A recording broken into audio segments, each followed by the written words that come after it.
Hello दोस्तों, ये यूपीएससीईआरटी history का चैप्टर नंबर 6 है। पिछले अध्याय में हमने देखा कि सल्तनत काल का विघटन कैसे होता है। इसमें हम सल्तनत कालीन संस्कृति के बारे में देखेंगे। आइए शुरू करते हैं। 13वीं शताब्दी में दिल्ली सल्तनत की स्थापना से भारत में सांस्कृतिक विकास का नया युग शुरू हुआ। शासन, साहित्य, विज्ञान और स्थापत्य कला पर मुस्लिम शासकों का भी प्रभाव पड़ा। भारतीय और मुस्लिम संस्कृतियों के मेल से मिश्रित संस्कृति का विकास हुआ। आइए हम इसमें आगे चलते हैं, देखते हैं कि सल्तनत कालीन प्रशासन कैसा था। दिल्ली सल्तनत का काल 1206 से लेकर 1526 ईस्वी तक था। लगभग 320 वर्षों तक सुल्तानों ने यहाँ शासन किया। सुल्तान के पास राजनीतिक, कानूनी और सैनिक शक्तियाँ होती थीं और राज्य की सुरक्षा के लिए तथा प्रशासन और कानून के लिए न्याय की जिम्मेदारी भी उसी की थी। किसकी? सुल्तान की थी। सुल्तान न्यायाधीशों की भी नियुक्ति करता था। किसी अधिकारी के अन्याय के विरुद्ध सुल्तान से सीधे अपील की जा सकती थी। अब आइए इसमें हम देखते हैं केंद्रीय शासन के बारे में।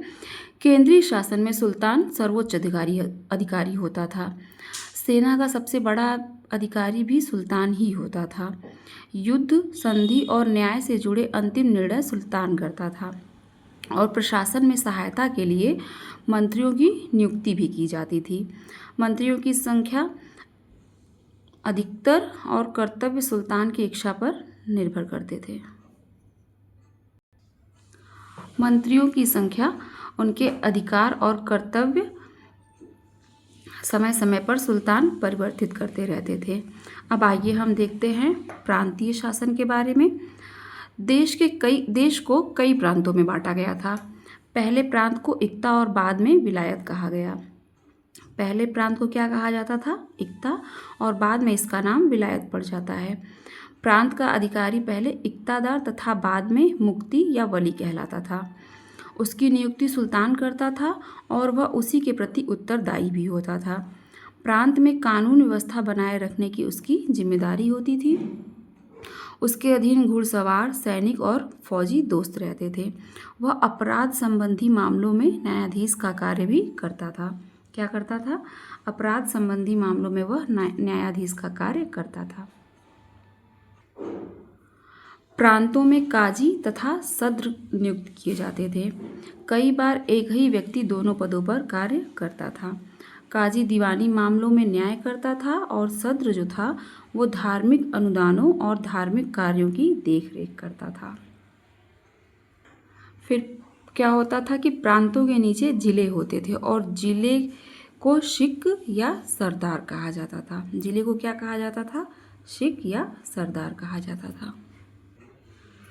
अब आइए एक बार हम उसी टॉपिक को रिवाइज कर लेते हैं जो पिछले अध्याय में हमने पढ़ा, पिछले पेज पे हमने पढ़ा।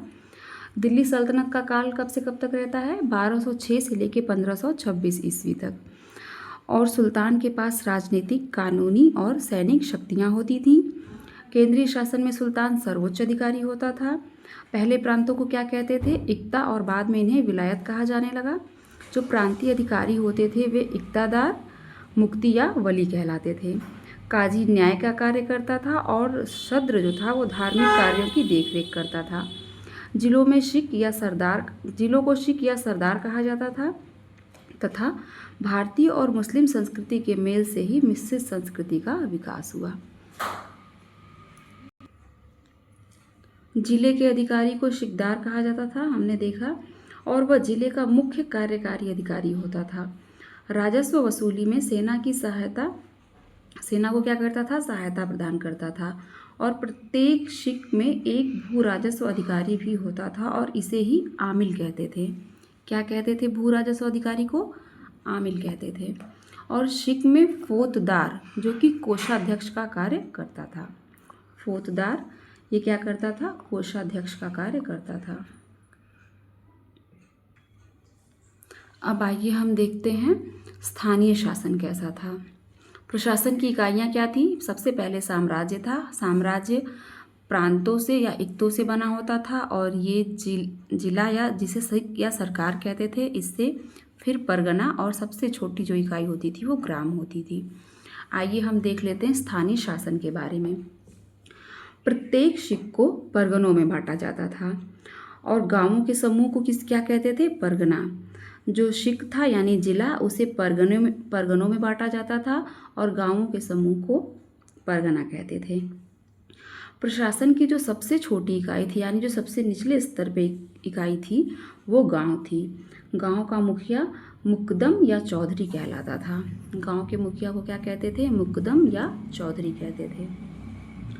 वह ग्रामीण प्रशासन, भू राजस्व निर्धारण एवं वसूली के लिए उत्तरदायी था। गांवों की सुरक्षा के लिए चौकीदार होते थे और गांव के अधिकारी प्रायः वंशानुगत ही होते थे। गांव के अधिकारी क्या होते थे? ये वंशानुगत ही होते थे। गांवों का प्रशासन ग्राम पंचायतों के माध्यम से चलता था। गांवों का प्रशासन किससे चलता था? ग्राम पंचायतों के माध्यम से। दिल्ली सल्तनत का फिर पतन हो जाता है। इसका जो मुख्य कारण रहता है वो दिल्ली के सुल्तानों ने सल्तनत के निर्माण में महत्वपूर्ण योगदान दिया था। ये बात तो बिल्कुल सही है, लेकिन जो इसके अधिकांश उत्तराधिकारी रहते हैं वे अयोग्य रहते हैं। इससे सल्तनत की शक्ति कमज़ोर हो जाती है और कई इक़्तिदारों ने स्वतंत्र राज्य स्थापित कर लिए थे।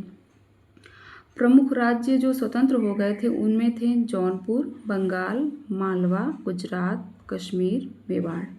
ये सारे स्वतंत्र राज्य हो गए थे। अब आइए हम देख लेते हैं कि सल्तनत कालीन समाज कैसा था। प्रारंभ में सामाजिक और सांस्कृतिक विचार थे, इनके रीति रिवाज और विश्वासों में भिन्नता के कारण संघर्ष और टकराव की स्थिति बनी रही। तुर्कों के आगमन से उत्तर भारत में पर्दा प्रथा बहुत मजबूत हो गई थी। पर्दा प्रथा उच्च वर्ग की प्रतिष्ठा का प्रतीक बन गया था। इससे क्या हुआ कि महिलाओं की स्थिति पर बहुत प्रतिकूल प्रभाव पड़ा और वे घरों तक ही सीमित रह गईं। कौन? ये जो स्त्रियां थीं वो घरों तक ही सीमित रह गई या सिमटने लगी थी। अब आइए हम इसमें आगे देखते हैं कि जो भक्ति और सूफी आंदोलन रहते हैं उनके बारे में। समाज में बाहरी आडंबर और धन संपत्ति के प्रदर्शन की प्रवृत्ति क्या होती है? बढ़ जाती है। नैतिक मूल्यों का ह्रास होने लगता है। लोगों को सरल और नैतिक जीवन की आवश्यकता महसूस होती है। इसी समय भक्ति और सूफी संतों का उदय होता है। किसका उदय होता है? भक्ति और सूफी संतों का उदय या पदार्पण होता है। उन्होंने आपसी प्रेम और भाईचारे का संदेश दिया, धार्मिक सहिष्णुता पे बल दिया, सादा जीवन और उच्च विचार का प्रचार किया और समाज में एकता और सद्भाव बढ़ाने का प्रयास किया। अब आइए हम देख लेते हैं भक्ति आंदोलन और सूफी संतों के बारे में। सबसे पहले भक्ति आंदोलन देखते हैं। तुर्कों और अफगानों का जब आगमन होता है तो भारतीय समाज और संस्कृति पर भी इसका प्रभाव पड़ता है। जाति प्रथा, ऊंच नीच और बाहरी आडंबरों के कारण समाज में बहुत बुराइयां फैल जाती हैं। जो समाज सुधारक थे उन्होंने प्रेम, सद्भाव और समानता का संदेश दिया। उन्होंने कर्म कांडों की अपेक्षा भक्ति भाव से ईश्वर की उपासना पर बल दिया, यानी इन्होंने कर्म कांडों को छोड़ने को कहा। धार्मिक सहिष्णुता और सामाजिक एकता को बढ़ावा मिला और यही आंदोलन भक्ति आंदोलन कहलाया। कौन कौन सा? कि उन्होंने कर्म कांडों की अपेक्षा भक्ति भाव से ईश्वर की उपासना करने पर बल दिया था और धार्मिक सहिष्णुता और सामाजिक एकता को इससे बढ़ावा मिला। अब हम देखते हैं कि सूफी संत या जो सूफी मतलब जैसे हमारे यहाँ भक्त संत होते थे वैसे ही मुस्लिम में सूफी संत होते थे। इनके बारे में देखते हैं। पहले हम भक्त संत जो थे उनको देख लेते हैं। इनमें सबसे पहले थे जो वो कबीर थे। इनका जन्म बनारस या काशी या वाराणसी में हुआ था। इनका पालन पोषण एक जुलाहा यानी बुनकर परिवार में हुआ था। ये निर्गुण ईश्वर में विश्वास रखते थे। इनकी जो प्रमुख रचना थी वो बीजक थी। इसके अंतर्गत साखी, सबद और रामायणी आता है। कबीर की रचनाएं क्या थी? प्रमुख रचना जो थी वो बीजक थी, जिसमें साखी, सबद और रामायणी समाहित है। आइए अब हम मीराबाई के बारे में देखते हैं। जो मेवाड़ के राठौर थे, राणा रतन सिंह की पुत्री थी। मेवाड़ के राठौर राणा रतन सिंह की पुत्री मीराबाई थी। ये भगवान श्री कृष्ण की भक्त थी और भजन गाकर कृष्ण की उपासना करती थी। अगले जो इनमें भक्त संत थे वे थे गुरु नानक। इनका जन्म 1469 में होता है, तलवंडी, जो अब ननकाना साहिब पाकिस्तान में है। कहाँ पर? ननकाना साहिब पाकिस्तान में। ये सिख धर्म के संस्थापक थे और इन्होंने एकेश्वरवाद का उपदेश दिया। एकेश्वरवाद मतलब एक ईश्वर का उपदेश दिया था। फिर इसमें आगे हैं चैतन्य महाप्रभु। इन्होंने बाहरी आडंबरों और कर्मकांडों का बहुत विरोध किया, प्रेम और भक्ति का संदेश दिया था। रैदास के बारे में देख लेते हैं। रैदास ने लोगों को सिखाया कि भक्ति से ही मनुष्य महान बन सकता है, और रामानंद शुद्ध आचरण और भक्ति पर विशेष बल दिए। दादू और तुकाराम ने भी अपने विचारों से भक्ति आंदोलन को आगे बढ़ाया। अब भक्त संतों की शिक्षाएं क्या थी, आइए थोड़ा सा इनको देख लेते हैं। ईश्वर को पाने का सबसे अच्छा मार्ग जो था वो सच्चे मन से प्रेम और भक्ति करना है। लोगों को ये क्या करते हैं, सामान्य भाषा में समझ आए, और सभी मनुष्य ईश्वर की दृष्टि में दोनों का ईश्वर एक ही है, और छोटा हो या बड़ा। अब आइए हम देखते हैं सूफी संत के बारे में।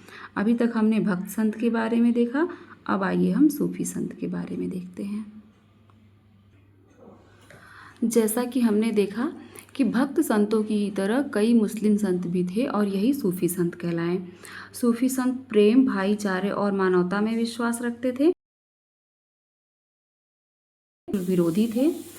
उन्होंने आम लोगों में आपसी प्रेम और सद्भाव बढ़ाने का प्रयास किया था और सादा जीवन और उच्च विचार का संदेश दिया था। आइए अब हम देख लेते हैं कुछ प्रमुख सूफी संतों के बारे में। ख्वाजा मोइनुद्दीन चिश्ती, जो कि अजमेर में है। हजरत निजाम पंजाब में बाबा फरीदी। हम देखते हैं कि सूफी संतों की शिक्षा करना चाहिए। ये कहते थे अपने बुरे कर्म में विश्वास रखना चाहिए, शांति और मानवता का संदेश इन्होंने दिया। उनके विचारों से प्रभावित हुए थे। किसके? सूफी संतों के विचारों से हिंदू और मुसलमान दोनों ही अत्यधिक प्रभावित हुए थे। आइए अब हम देख लेते हैं लल्ल योगेश्वरी के बारे में। ये कश्मीर की प्रसिद्ध महिला योगिनी थी। सूफी संत शेख नूरुद्दीन गुरु मानते थे। शेख नूरुद्दीन मानते थे और उनका संदेश विद्यमान है। ईश्वर क्या है? सभी जगह विद्यमान है। हिंदू मुस्लिम में भेदभाव नहीं करना चाहिए और स्वयं को समझना ही ईश्वर को समझना है। ये किसका मानना था? लल्ल योगेश्वरी का। अब आइए हम देख लेते हैं कि सल्तनत काल में साहित्य की स्थिति क्या थी। सल्तनत काल में जो राजभाषा थी वह फारसी थी। फारसी भाषा का भारतीय अनेक फारसी शब्द फारसी भाषाओं में अरबी और फारसी साहित्य का मुख्य केंद्र बन गया था। इनमें जो भारत आए और भारत कौन? अल-बरूनी, और जानकारी मिलती है। संस्कृति तथा ज्ञान के बारे में लिखा। भारत की जानकारी मिलती है। इनमें जो अगला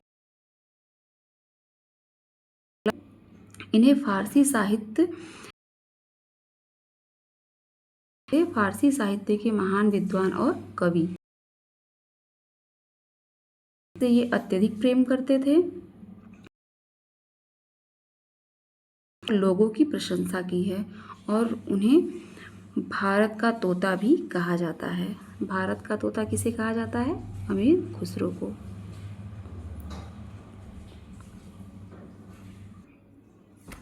इस काल में प्रशासनिक और धार्मिक पुस्तकों की भी रचना हुई।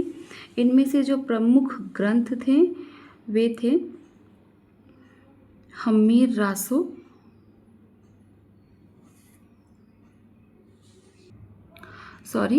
इनमें से जो प्रमुख रचनाएं थी वे इस प्रकार थी। नरपति नाल की बीसल देव रासो, दलपति विजय की खुमान रासो, ये उल्लेखनीय है। पद में रचना की थी। अमीर खुसरो ने क्या की थी? आंदोलन के संतों जैसे कबीर, गोरखनाथ आदि ने थी और इसी में महाकाव्य पद्मावत की रचना महाकवि की रचना किसने की थी? मलिक मोहम्मद जायसी ने।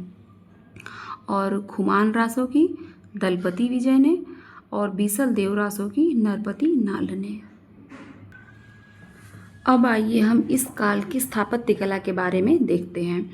ईरानी और तुर्क कारीगर भारत में नई स्थापत्य शैली को लेकर आए। सल्तनत कालीन इमारत, गुंबद और मीनार थी।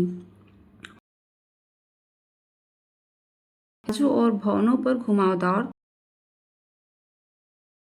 मेहराब की आकृति है। और गुंबद क्या होता था? भवनों की गोलाकार छत को गुंबद कहते थे।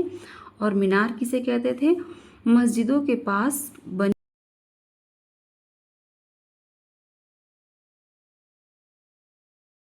वो ये थी। अन्य विशेषताएं ये थी कि कुछ इमारतों पर कुरान की आयतें लिखी जाती थी। अब आइए हम देख लेते हैं कि मिलीजुली स्थापत्य शैली कैसी थी। भारतीय कारीगरों ने ईरानी और तुर्क कारीगरों से नई तकनीकें सीखी थी। मंदिर और मस्जिदों में पत्थरों को तराश कर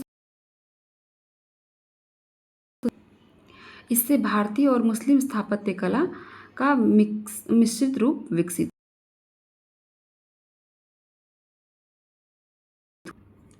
सल्तनत काल में छोटे और बारीक चित्र बनाए जाते थे। कलाकारों को राज दरबार में संरक्षण प्राप्त था। पुस्तकों और ऐतिहासिक घटनाओं के चित्र भी भारतीय संगीत पर फारसी और अरब। इस काल में वाद्य यंत्र जो लोकप्रिय हुए थे तबला, ये बहुत लोकप्रिय वाद्य। गीत के बारे में देखते हैं कि जो कई सूफी संत ऐसे थे कि संगीत को ईश्वर तक पहुंचाने का माध्यम मानते थे। उनके प्रयासों से कव्वाली जैसे संगीत लोकप्रिय हुए। अब आइए हम देख लेते हैं अस्त्र शस्त्र का विकास कैसे हुआ। मध्यकालीन समय में जो सर्वोत्तम तलवारें थी वो वाराणसी जो बनारस बनती थी। उसके बाद लाहौर, सियालकोट, गोलकुंडा के प्रांत भी इसके जमधार, छुरे, धनुष तथा सियालकोट तथा मेवाड़ थी वो बहुत सर्वोत्तम थी। तो सभी प्रकार के कवच, ढाल, हथियार और बंदूक और तोप तथा गोले आदि में होता था। अब आइए हम देख लेते हैं यहाँ के चिकित्सा और खगोल शास्त्र के बारे में।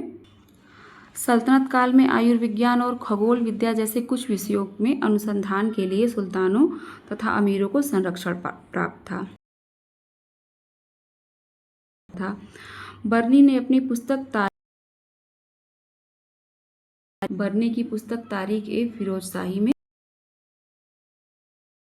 लंबी तालिका प्रस्तुत है जिसमें तथा अजीमुद्दीन, मध्यकालीन बदरुद्दीन, सदरुद्दीन और चिकित्सक थे। प्रसिद्ध वैद्य थे और चिकित्सक यानी जो ऑपरेशन करते हैं वे डॉक्टर मिलते हैं, जिनसे ये पता चलता है कि देश में अनेक वे केवल शल्य चिकित्सा ही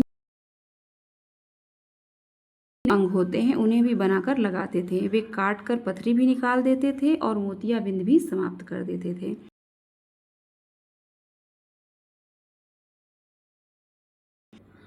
उस समय भी देश की आबादी में ज़्यादा लोग किसान थे। वो बहुत कड़ी मेहनत करते थे और देश के विभिन्न भागों में आए दिन अकाल पड़ना पड़ता था। स्तर था वो ऊंचा नहीं था थे और साधारण किसानों को अपने हिस्से की माल मजबूर करते थे। उस समय का जय ने देश के उद्योग और वाणिज्य व्यापार तथा शहरों में कारीगर एवं शिल्पियों ने अपने पुराने उनके औजार भी वही वाले कारीगर वर्ग भी उत्पन्न हुए, जैसे बर्तन पर कलई करने वाले, घोड़े की नाल और रकाब बनाने वाले और कागज बनाने वाले।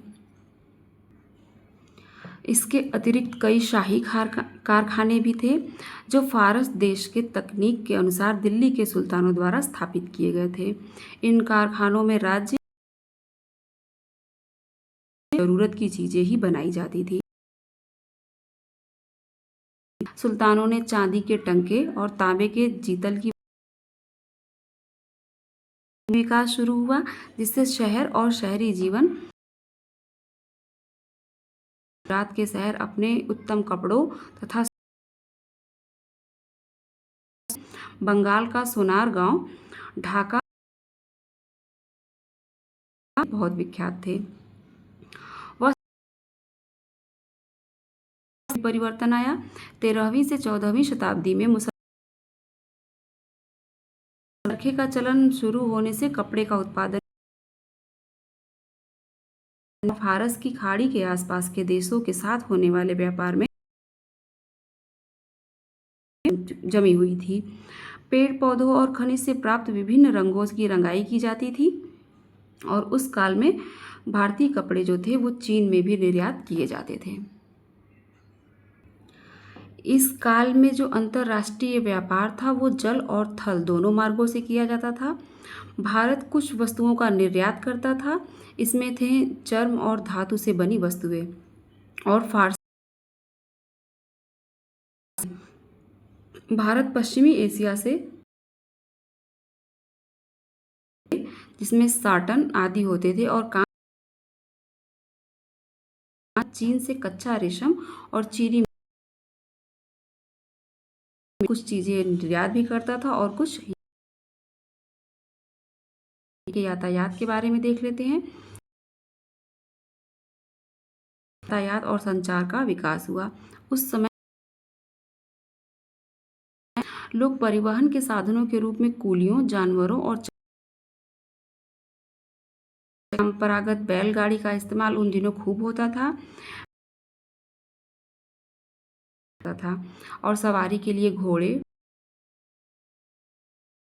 कभी गधों और ऊंटों का भी इस्तेमाल होता था। पाल वाले जलयानों का उपयोग। कीवर्ड्स जिनका यहाँ आप इसके बारे में लगभग जान गए होंगे। आपके लिए कुछ क्वेश्चन है जिसका उत्तर